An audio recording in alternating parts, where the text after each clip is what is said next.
रक्षाबंधन या राखी का त्यौहार। रक्षाबंधन का त्यौहार श्रावण मास की पूर्णिमा को मनाया जाता है। उत्तरी भारत में यह त्यौहार भाई बहन के अटूट प्रेम को समर्पित है और इस त्यौहार का प्रचलन सदियों पुराना बताया गया है। इस दिन बहन अपने भाई की कलाई पर राखी बांधती है और भाई अपनी बहन की रक्षा का संकल्प लेते हुए अपना स्नेहा भाव दर्शाते हैं। रक्षाबंधन का शब्दाधिक अर्थ हुआ रक्षा का बंधन। भाई और बहन इस दिन एक दूसरे के प्रति अपने नैसर्गिक प्रेम को प्रदर्शित करते हैं। भाई अपनी बहन को हर मुश्किल परिस्थिति में रक्षा करने और किसी भी अप्रिय स्थिति में बचाने का वचन देता है। बहन अपने भाई की लंबी आयु की कामना करती है। पूर्णिमा से 2 दिन पहले गोबर के पानी से रसोई, कमरे, दरवाजे और खिड़कियों पर छींटा दिया जाता है। श्रावणी पूर्णिमा के दिन कई स्थानों पर सुबह के समय हनुमान जी और पितरों को पूजा जाता है। उसके बाद खीर पूरी बनाकर रख दी जाती है और खाने से पहले घर के लड़कों को राखी बांधी जाती है। रक्षाबंधन भाई बहन के प्यार का त्यौहार है। एक मामूली सा धागा जब भाई की कलाई पर बंधता है तो भाई भी अपनी बहन की रक्षा के लिए अपनी जान न्यौछावर करने को तैयार हो जाता है। बहन ने भाई की कलाई से प्यार बांधा है, प्यार के 2 तार से संसार बांधा है। सुमन कल्याणपुर द्वारा गाया गया यह गाना रक्षाबंधन का बेहद चर्चित गाना है। भले ही ये गाना बहुत पुराना ना हो, पर भाई की कलाई पर राखी बांधने का सिलसिला बेहद प्राचीन है। बहनें अपने भाइयों के लिए पसंदीदा राखियां खरीदने के लिए काफ़ी पहले से तैयारियां करती हैं। रक्षाबंधन पर्व पर जहां बहनों को भाइयों की कलाई में रक्षा का धागा बांधने का बेसब्री से इंतज़ार है, वहीं दूर दराज बसे भाइयों को भी इस बात का इंतज़ार है कि उनकी बहना उन्हें राखी भेजें। उन भाइयों को निराशा होने की ज़रूरत नहीं है जिनका अपनी सगी बहन नहीं है, क्योंकि मुंह बोली बहनों से राखी बंधवाने की परंपरा भी काफ़ी पुरानी है। असल में रक्षाबंधन की परंपरा ही उन बहनों ने डाली थी जो सगी नहीं थी। भले ही उन बहनों ने अपने संरक्षण के लिए इस पर्व की शुरुआत क्यों न की हो, लेकिन उसी बदौलत आज भी इस त्यौहार की मान्यता बरकरार है। रक्षाबंधन का उल्लेख हमारी पौराणिक कथाओं व महाभारत में मिलता है और इसके अतिरिक्त इसका ऐतिहासिक एवं साहित्यिक महत्व भी उल्लेखनीय है। इंद्राणी का इंद्र के लिए रक्षा कवच रूपी धागा या रानी करमवती द्वारा रक्षा का अधिकार के लिए पवित्र बंधन का हुमायूं को भेजा पैगाम और संपूर्ण भारत में बहन को रक्षा का वचन देता भाइयों का प्यार भरा उपहार है रक्षाबंधन का त्यौहार। रक्षाबंधन का इतिहास।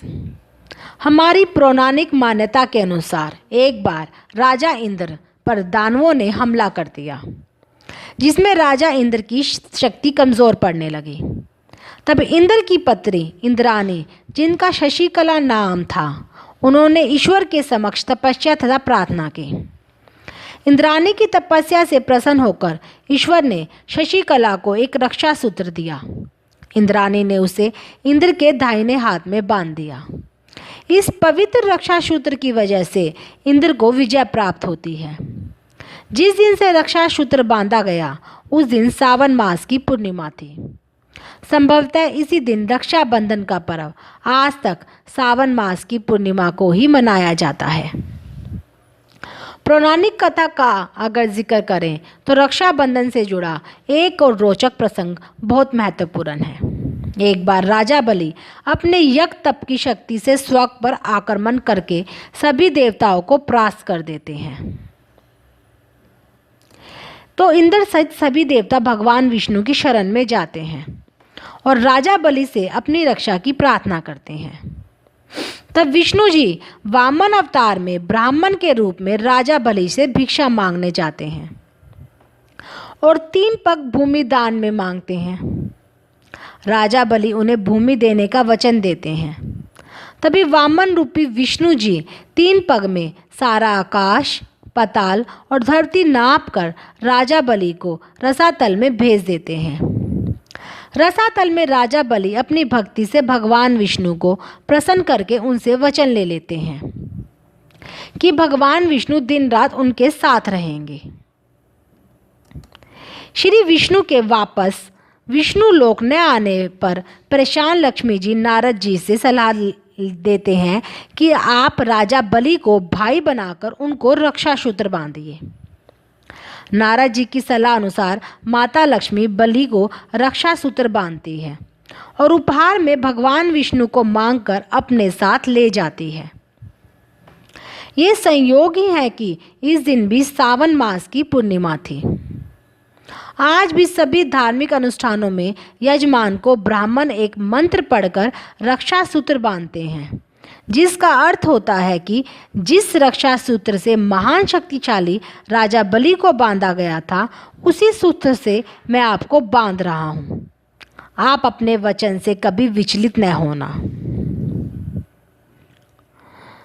भाई और बहन के प्रतीक रक्षाबंधन से जुड़ी एक अन्य रोचक कथा है। मौत के देवता भगवान यम और यमुना नदी की। पौराणिक कथाओं के मुताबिक यमुना ने एक बार भगवान यम की कलाई पर धागा बांधा था। वह बहन के तौर पर भाई के प्रति अपने प्रेम का इजहार करना चाहती थी। भगवान यम इस बात से इतने प्रभावित हुए कि यमुना की सुरक्षा का वचन देने के साथ ही उन्होंने अमरता का वरदान भी दे दिया। साथ ही उन्होंने यह भी वचन दिया कि जो भाई अपनी बहन की मदद करेगा उसे वह लंबी आयु का वरदान देंगे। यह भी माना जाता है कि भगवान गणेश के बेटे शुभ और लाभ एक बहन चाहते थे। तब भगवान गणेश ने यज्ञवेदी से संतोषी माँ का आह्वान किया। रक्षाबंधन को शुभ लाभ और संतोषी माँ के दिव्य रिश्ते की याद में भी मनाया जाता है। रक्षाबंधन की परंपरा महाभारत में प्रचलित थी, जहाँ श्री कृष्ण की सलाह पर सैनिकों और पांडवों को रक्षा सूत्र बांधा गया था। महान ऐतिहासिक ग्रंथ महाभारत के मुताबिक एक बार भगवान कृष्ण पांडवों के साथ पतंग उड़ा रहे थे। उस समय धागे की वजह से कृष्ण के बाएं हाथ की उंगली कट गई और उंगली से खून बह रहा था। इसे देखकर द्रौपदी बेहद दुखी हुई और तब द्रौपदी ने बहते खून को रोकने के लिए अपनी साड़ी का कपड़ा फाड़कर उनकी उंगली पर बांधा था, जिससे उनका खून बहना बंद हो गया। भगवान कृष्ण द्रौपदी के इस प्रेम से भावुक हो गए और उन्होंने द्रौपदी को अपनी बहन स्वीकार कर लिया और आजीवन सुरक्षा का वचन दिया।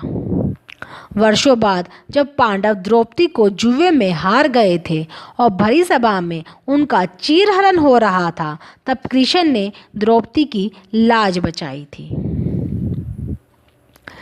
जब रक्षाबंधन के प्रचलन की बात की जाती है तो रानी करमवती द्वारा हुमायूं को भेजे रक्षा सूत्र को अनदेखा नहीं किया जा सकता, जिसे मुगल सम्राट ने समझा और निभाया भी। मध्यकालीन युग में राजपूत व मुस्लिमों के बीच संघर्ष चल रहा था।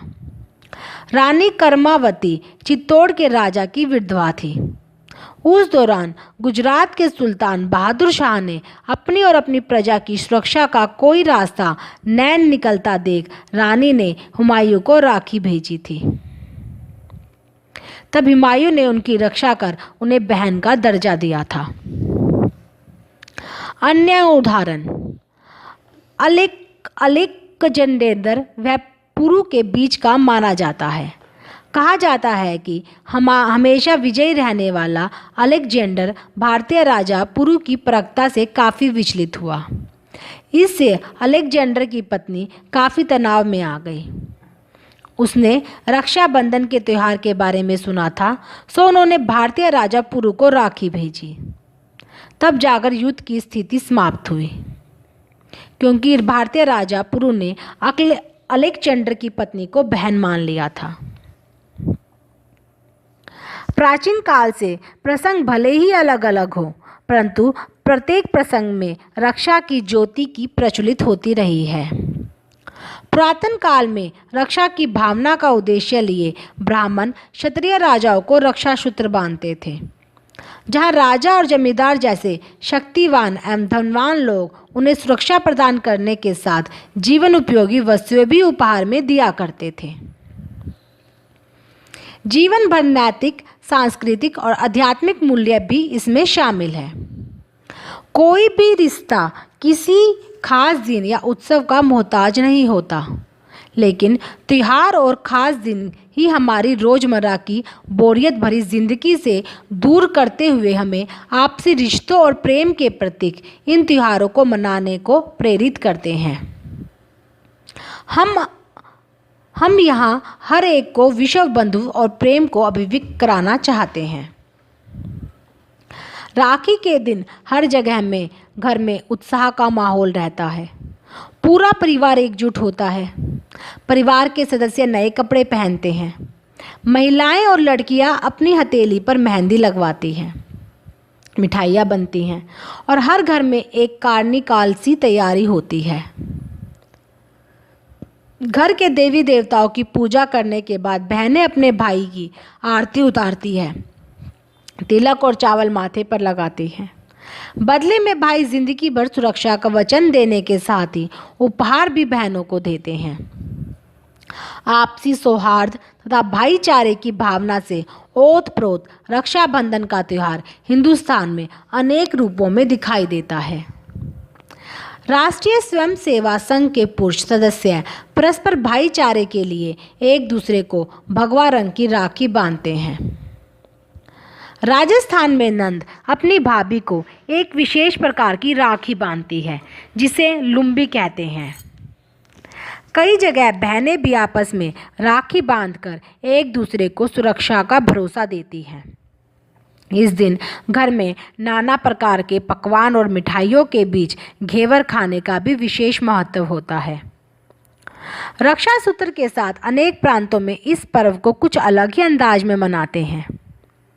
महाराष्ट्र में ये त्यौहार नारियल पूर्णिमा या श्रावणी के नाम से प्रचलित है।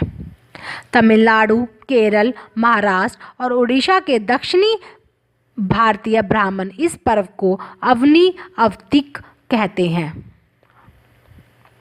कई स्थानों पर इस दिन नदी या समुद्र के तट पर स्नान करने के बाद ऋषियों का तर्पण कर नया यज्ञोपवीत धारण किया जाता है।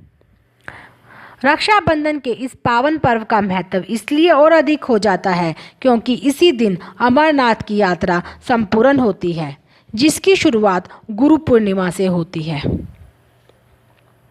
आज़ादी के बाद रविंद्रनाथ ठाकुर ने शांति निकेतन में राखी महोत्सव का आयोजन किया। वे पूरे विश्व में बंधुत्व व सह अस्तित्व की भावना जगाना चाहते थे। यहाँ राखी मानवीय संबंधों में श्रद्धा का प्रतीक है। सशस्त्र सेनाओं को भी इस दिन नहीं भुलाया जा सकता। वर्दी वाले यह जवान हमारी सीमाओं की रक्षा करते हैं ताकि हम यहाँ आराम से सुरक्षित रह सकें। इस दिन सीमाई इलाकों के पास रहने वाले लोग बड़े पैमाने पर शस्त्र सेनाओं से मिलने जाते हैं। सिपाहियों की कलाई पर राखी बांधते हैं।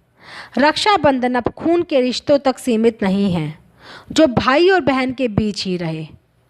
आज बहनें भी एक दूसरे को राखी बांधकर एक दूसरे को जीवन भर प्रेम और रक्षा करने का वचन देती हैं।